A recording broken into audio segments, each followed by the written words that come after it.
Özbek, Türkmen, Uygur, Tatar, Azer bir boydur. Kara, Kalpak, Kırgız, Kazak bunlar bir soydur. Bir insan için onun milli mensubiyeti. Его называют основателем, спасителем и создателем современного Азербайджана. Гейдар Алиев.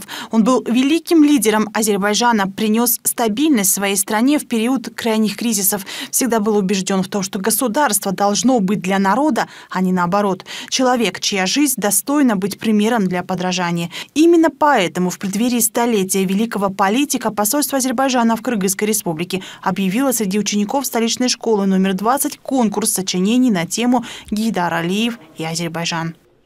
Знаете, что в прошлом году было присвоено этой школе имя Гейдара Алиева. И мы решили провести здесь, значит, конкурс среди учащихся 10 класса, конкурс сочинения, что я знаю о Гейдаре Алиеве и Азербайджане. Вот в такой теме мы объявили конкурс. И думаю, что те студенты или учащиеся, которые учатся в этой школе, и мы стараемся, чтобы они знали бы об этом человеке больше. Вот это написание такое сочинение, оно, конечно же, поможет еще больше знать. И решили провести конкурс и наградить первое, второе, третье место денежным вознаграждением. Гейдар Алиев при жизни был признан общенациональным лидером азербайджанского народа и после своего физического ухода не утратил народной любви. Он стал для каждого азербайджанца идеалом не только как талантливый руководитель страны, но и как глубоко гармоничная, цельная, всесторонне развитая личность. Его главное достоинство – он умел ценить человека. Поэтому глубокое и вдумчивое изучение биографии Гейдара Алиева, уверенный в азербайджанском посольстве, даст детям бесценный опыт гуманности и патриотизма, любви ко всему живому. О любви говорили многие. Гейдар Алиев умел любить. Любить и страну, и свой народ, людей, окружающих его, весь мир. Потому что любовь так же естественна, как и дышать. И я хотел бы, чтобы вот детям вот появилась бы вот это внутри, эта любовь и к ближнему, и доброте, и соседям, и друзьям, и братьям. Вот я думаю, что через написание этой темы мы и будем воспитывать чувство высокого и чувство тонкости любить, знать человека.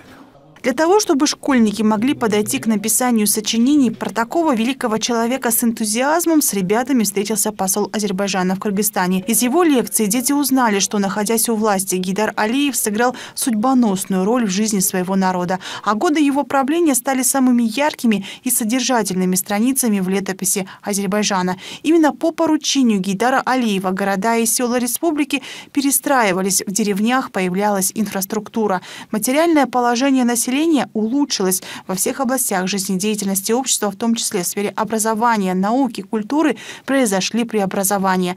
За короткий отрезок времени страна прошла путь развития, поистине равный целому веку. Если так подумать, очень сильно меня вдохновила эта речь. Гейдар Алиев, я знаю его историю, не сам по себе человек очень симпатичен, ведь он действительно заслуживает уважения. После развала Советского Союза это было невероятно тяжелое время. И человек сам своими силами смог, можно сказать, заново построить всю страну. Он прям пример социальной мобильности, так сказать. Он вышел из очень простой крестьянской семьи, грубо говоря, и своими исключительными достижениями, без каких-либо помощи, смог стать лидером страны и развить ее в экономическом, культурном плане до очень больших высот. По результатам конкурса будет отобрано 3 лучших сочинения. Их авторов наградят денежными премиями, а работу, занявшая первое место, разместят в музее школы имени Гейдара Алиева. А пока музей пополнился редкими архивными фотографиями, которые подарил школе посол. На них вместе запечатлены Гейдар Алиев и Чингис Айтматов – 2 величины тюркского мира, провозглашавшие дружбу народов и любовь человека к человеку, к родине. Екатерина Такамбаева, Нурдан Карыбеков, «Пирамида».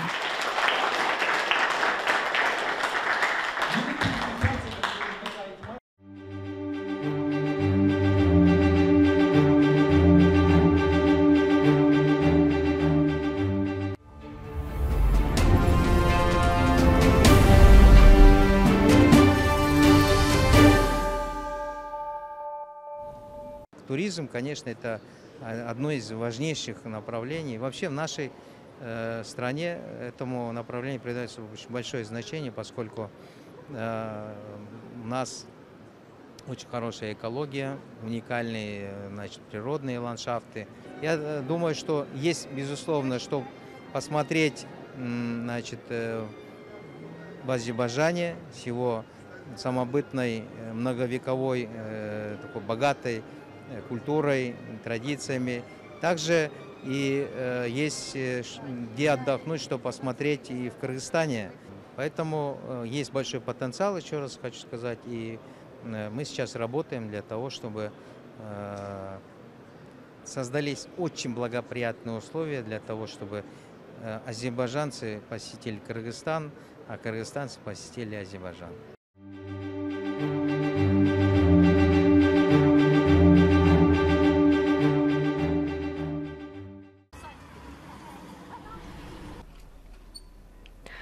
В связи с объявлением города Шуша культурной столицей тюркского мира в Узбекистане состоялась официальная церемония открытия Дней города Шуша по инициативе Международного фонда тюркской культуры и наследия и Азербайджанского культурного центра имени Гейдара Алиева в Узбекистане.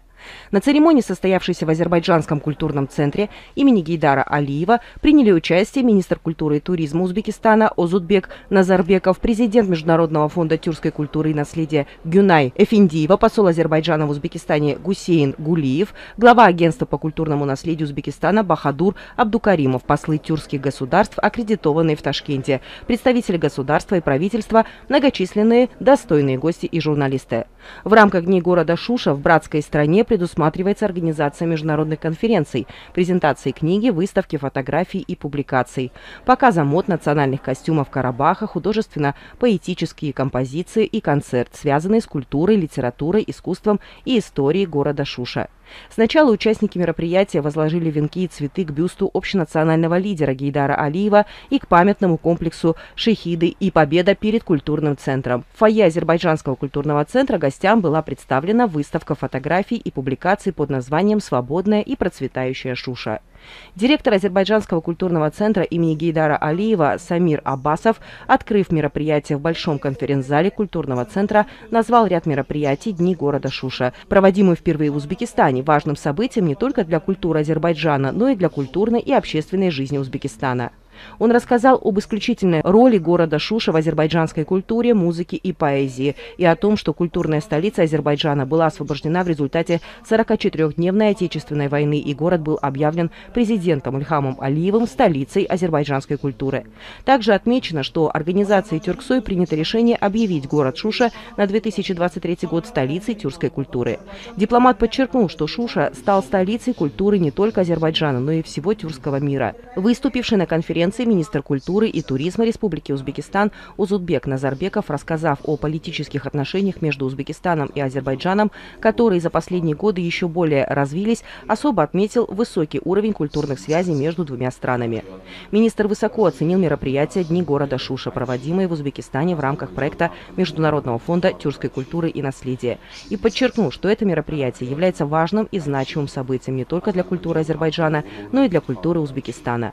Озутбек Назарбеков назвал Шушу сердцем Азербайджана, сказал, что интересуется городом и поражен его богатым культурным наследием. Он сообщил, что объявление города Шуша столицей культуры тюркского мира является предметом гордости и важным событием для всех братских тюркских государств. Посол Азербайджана в Узбекистане Гусейн Гулиев, выступивший на мероприятии, подчеркнул, что Шуша занимает особое место для государства и народа Азербайджана и сообщил, что она долгое время находилась под армянской оккупацией, город и исторические памятники были разрушены.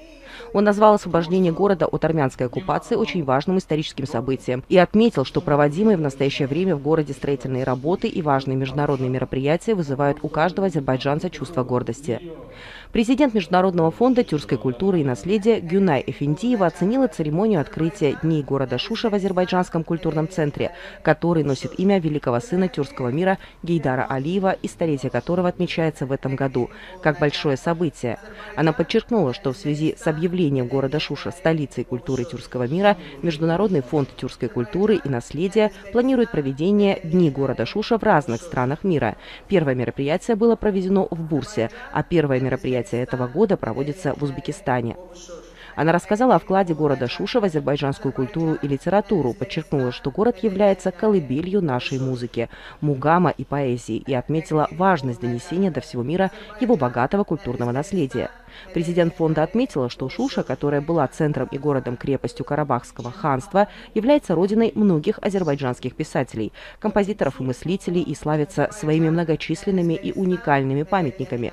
Президент фонда оценила проведение Дней города Шуша как встречу культуры наших народов, которые имеют общие корни, ценности и традиции, превращение города Шуша в место их сотрудничества и начало новой эпохи в тюркском мире. Выступивший на мероприятии генеральный секретарь Парламентской ассамблеи тюркских государств Мехмед Сурейя-Эр и директор агентства культурного наследия Узбекистана Бахадир Абдукаримов подчеркнул важность сотрудничества с Международным фондом тюркской культуры и наследия и заявил, что этот проект послужит развитию солидарности и сотрудничества между странами тюркского мира. Они отметили, что объявление исторического города Шуша, отличающегося высокой архитектурой и градостроительством, столицей культуры тюркского мира, превратило его в новый символ единства и сплоченности всего тюркского мира и подчеркнул, что побратимость города Шуша с городом Хива Узбекистана является важным историческим и культурным событием. Затем участники мероприятия посмотрели документальный фильм о Хуршидбану Натаван. Документальный фильм создан в рамках проекта Международного фонда тюркской культуры и наследия, включает в себя как документальные, так и художественные сцены о жизни и творчестве известной представительницы азербайджанской литературы, карабахской поэтессы Хуршидбану Натаван.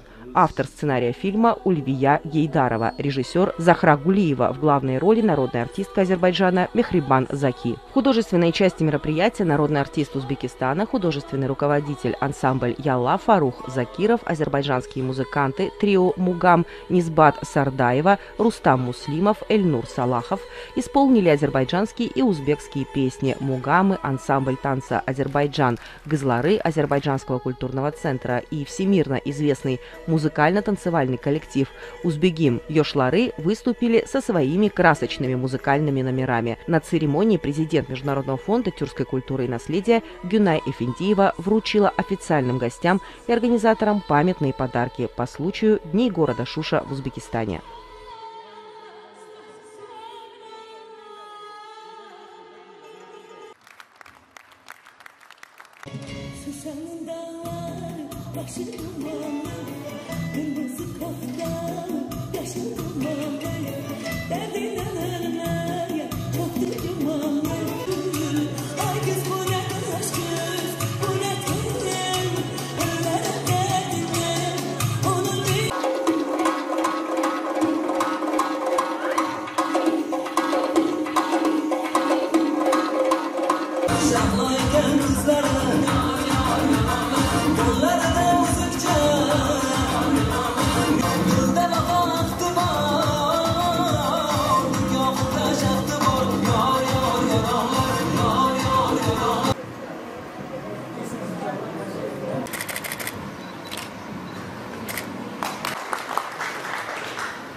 году в целях пропаганды эпического наследия народов мира, сохранения, приумножения и популяризации нематериальных культурных ценностей человечества, укрепления международной солидарности, укрепления национального самосознания путем расширения международного духовного культурного сотрудничества дан старт первому Всемирному фестивалю эпосов народа мира.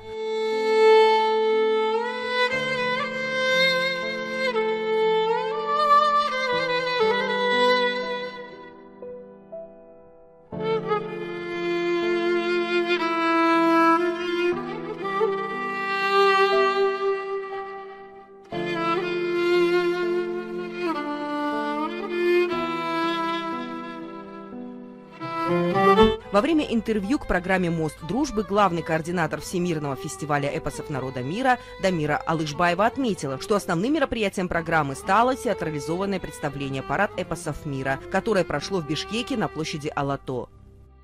Там же открылся городок войлочных юрт Кыргыз-Кочу, Кыргызское стойбище, где были представлены образцы жилищ кочевников всех регионов республики. Состоялась выставка-ярмарка ремесел, соревнования по национальным видам спорта и научно-практический симпозиум по проблеме сохранения эпосов.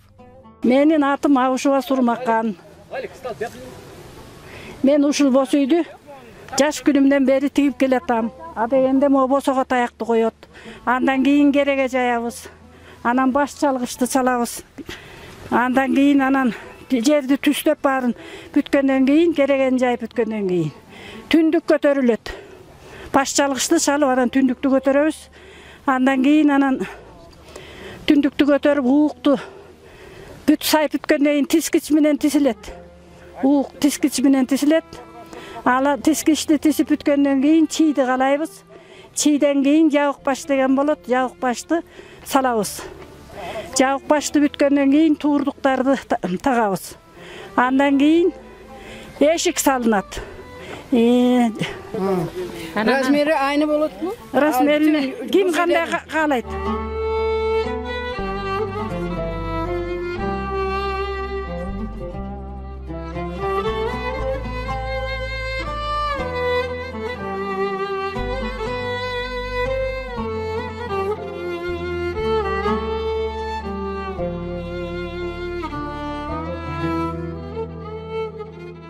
Уйдун терисинен көктөлөт.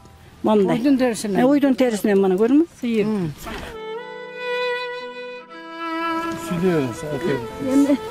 Бул бүттү, эмети капшырабыз деп тигилердин баарын бүт. Азыр эмне кыласыз? Азыр бака боло элек азыр терістеп ууксаябыз азыр. Су алтынан акпайт. Су пайт. Акпайт. Мындай аркасы койшат сыртын.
Ушулардын баарын өсүм колум менен жасап 56-жылы 57-жылы сайылган. Көрдүңбү, ошондон бери 60 жыл болобу, канча болот? Алтын эмелерин ушуга салып керегенин башына байлап коюшкан. Керегенин башына. Анан бул болсо чыныгап. Чаш эме чыныны билесиңби? Чыны. Чай ичкен пиялка. Ошо пияланы салып буга. Анан аттын башына байлап, анан муну чыныгап, чыны салат, пиялка салат да. Как отметила Дамира Алышбаева, в мероприятии приняли участие более 100 профессиональных сказителей, манас и ряд других кыргызских эпосов, около 15 молодых акынов манасчи. Кстати, тогда, в 2006 году, Чингиз Айтматов был модератором международного симпозиума. Дамира Димановна, вы сказали, перечисляли разные страны, да, которые участвовали вместе здесь с вами. Каждая своя страна демонстрировали свои вот это обычаи, культуры, да, вот это самое. А тюркоязычные страны были, участвовали в вашем вот этом? Несомненно, все страны тюркоязычные, они участвуют. И научная интеллигенция участвует обязательно, и носители. Из Туркменистана, допустим, из Узбекистана, из Турции участвовали. Допустим, те страны, которые являются субъектами Российской Федерации, они же тоже тюркоязычные. Допустим, в этом году мы хотим пригласить из Хакасии очень большую группу, этнографическую группу. Все-таки, как бы, они тоже носители своей культуры. К сожалению, не все, оказывается, народы сохранили ту форму традиционную, и не все являются носителями традиционные формы. Но, допустим, в Узбекистане есть человек, который рассказывает дестен, допустим, да, дастан. И из Туркменистана приезжали дастанчи, из Турции приезжали дастанчи. Это было очень интересно, поэтому именно вот во втором компоненте, который я вам говорил, парад культурного разнообразия, выступают именно носители эпического наследия. У нас даже, допустим, из Алтая привезли коллекцию костюма, допустим, да. У меня была очень интересная история. Ко мне обратились представители культуры Алтайского края, из Горно-Алтайска, да. Они где-то вычитали, что я являюсь организатором международного фестиваля ремесленников ОМО, и приехали, они попросили помочь каким-то образом, как бы, развить у них. И мы приехали туда, приехали 3 человека, со мной были 2 мастера. Мы, конечно, провели такой тренинг, потом показывали мастер-класс. Самое удивительное, горно-алтайский шерсть, допустим, это просто ценная вещь, то есть сырье ценное, да, и они просто их сжигали, либо просто не находили до конца применения этого материала, допустим, да. И когда мы из шерсти местного сделали шердак, тикимет, у туркмен это называется, когда мы сделали шердак, то есть войлочные пластины, да, они просто были в восторге. И потом из этого войлока они начали делать не только какие-то сувенирные изделия, да, то есть они таким образом решили свой социальный вопрос. Местные мастера, мы их научили, как надо войлоком работать, мы научили, как надо шелком работать, да.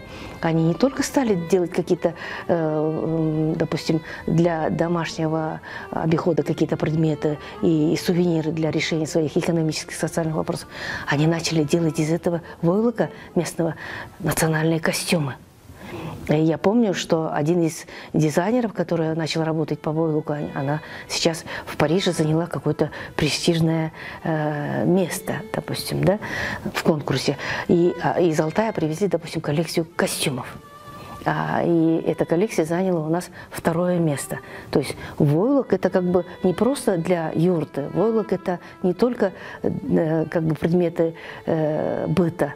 Войлок это как бы тоже имеет свою субстанцию. Из него делали очень много женскую одежду, мужскую одежду, допустим, да. И поэтому мы как бы дали возможность возрождения да, как бы национального костюма. У них тоже, в общем-то, многие тюркоязычные страны, допустим, из войлока делали не только одежды, как я вам сказала, что много чего делали, да.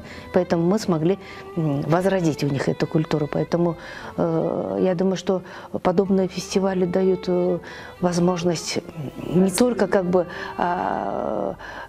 держать или укрепить какие-то культурные отношения, дают возможность как-то взять толчок для возрождения чего-то своего, допустим, да, или берешь на себя какие-то интересные идеи и начинаешь у себя этого делать, допустим, да. И, может быть, я чуть-чуть отойду от темы, но, допустим, эпос Манас, в 2019 году в рамках Шанхайской организации сотрудничества, допустим, в Китае поставлен опера «Манас». Это было очень интересно, допустим, да?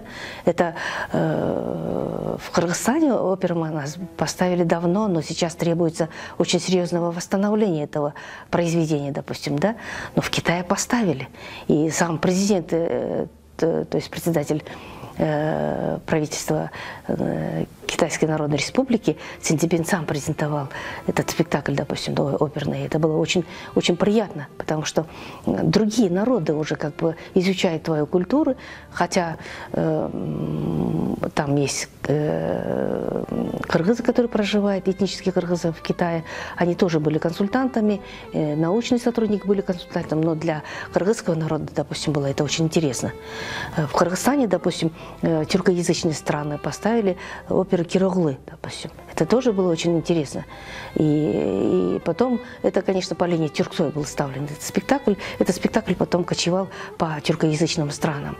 То есть у нас, в общем-то, общие корни, какие-то общие интересы. Далее Дамира Алышбаева отметила, что многие народы на протяжении веков смогли сохранить свое богатое наследие не только в письменной, но и в устной форме.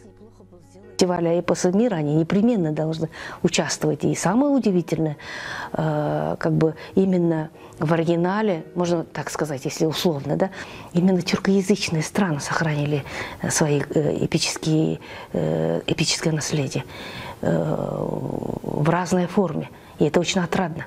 Скажите, пожалуйста, вот вы сказали, у нас общие корни, да? А если вот сопоставить отношения традиционные, вот, допустим, разных тюркоязычных стран, что особенно было похожими, что она исходила от исторических корней, похожие, вот обычаи, традиции? Там было такие аргументы, скажем? Есть Алпамыс, есть Кироглы, допустим, очень много эпосов, но каждый народ изучает у себя на родине, у себя в стране, у себя дома, допустим, да. А вот такого как бы сравнительного, допустим, какие-то вести параллели и искать какие-то общие или похожие, таких научных работ, оказывается, не так много. Я думаю, что это как бы следующая тема для людей науки. И, допустим, в других странах очень серьезно изучается этнолингвистика или текстология эпосов, допустим, или малых достанов, допустим, да, или малых эпосов. У нас в стране, допустим, это нуждается в очень серьезной проработке. И, допустим, этнолингвистика как наука уже серьезно изучается, допустим, в Российской Федерации, допустим, чуть-чуть в Казахстане. В других народах я, особенно у нас, эту науку, допустим, не увидела. Может быть, я ошибаюсь, но я знаю, что именно этнолингвистика и текстология и наших больших и малых эпосов в этом очень серьезно нуждаются.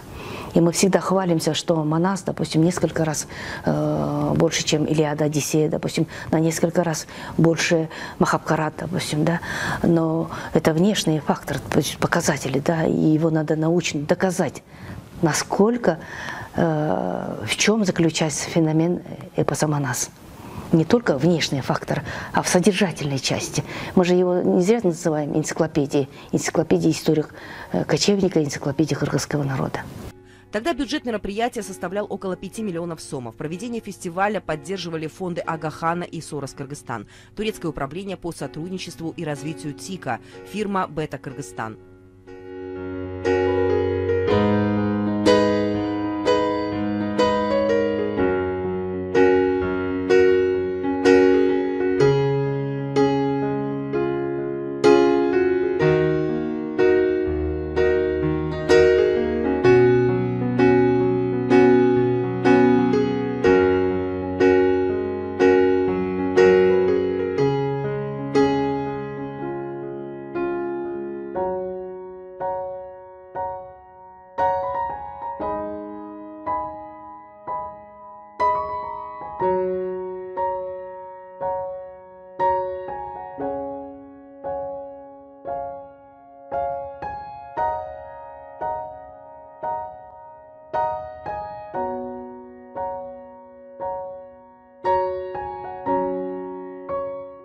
Все участники были приглашены Министерством культуры, информации и туризма. На фестиваль приехали представители разных народностей, которые являются носителями эпосов своей культуры или же их исследователями. И мы можем гордиться тем, что Кыргызстан на сегодня является единственной площадкой, которая собирает богатейшее культурное наследие народов мира.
В 2006 году, когда фестиваль проводился впервые, его участники договорились о признании Бишкека международным центром мастеров устных жанров.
Камчи – плеть – неотъемлемая часть кыргызской культуры и быта. Этот аксессуар всегда присутствовал в жизни кочевника.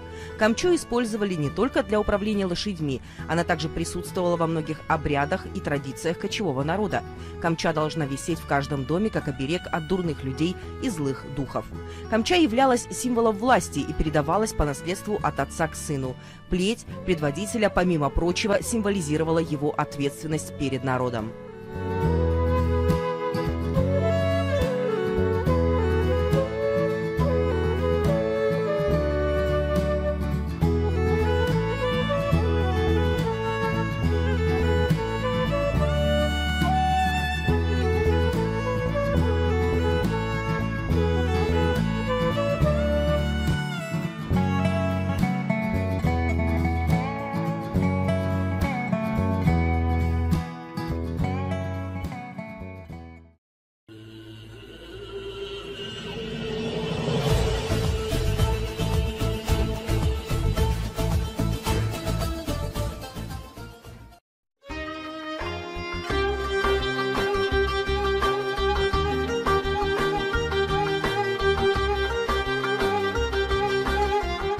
Добавьте в сковороду немного оливкового масла, затем кладем на нее дольки помидора.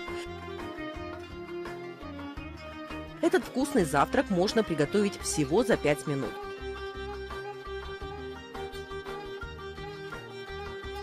Немного посолить, накрыть крышкой и варить 2 минуты.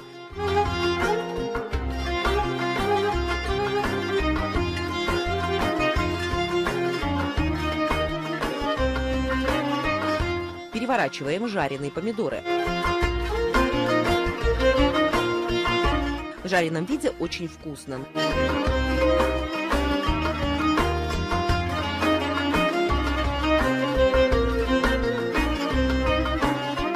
На помидоры выкладываем тонко нарезанную колбасу. В этом случае колбаса варится, как в томатном соусе.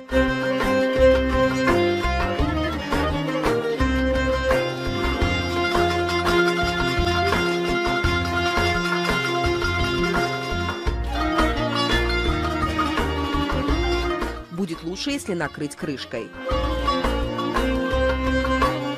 Добавляем 2 яйца и готовим до полной готовности колбасы.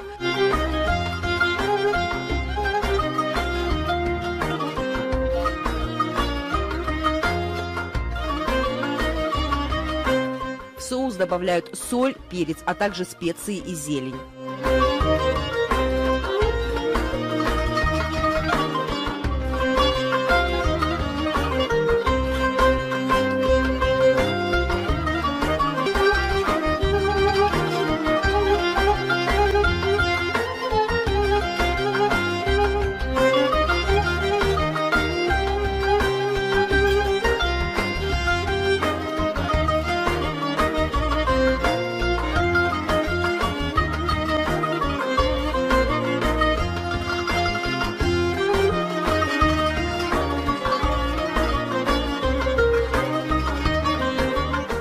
Кроме того, добавляется столовая ложка молока.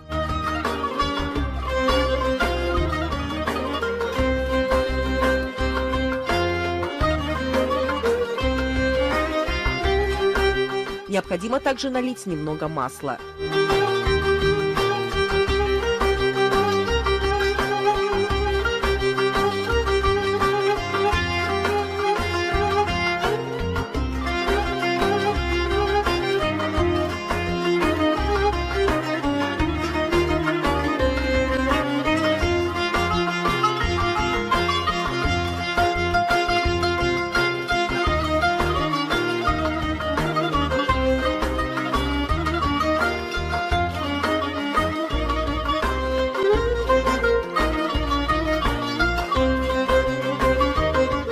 Тонко нарезанный сыр, почти готовый к выпечке.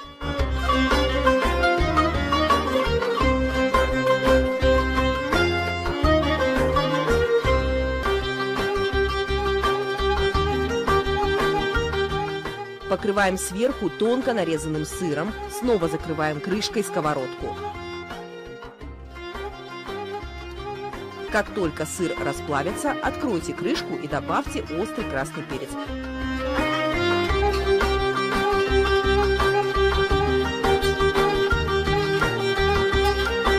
Еще немного петрушки.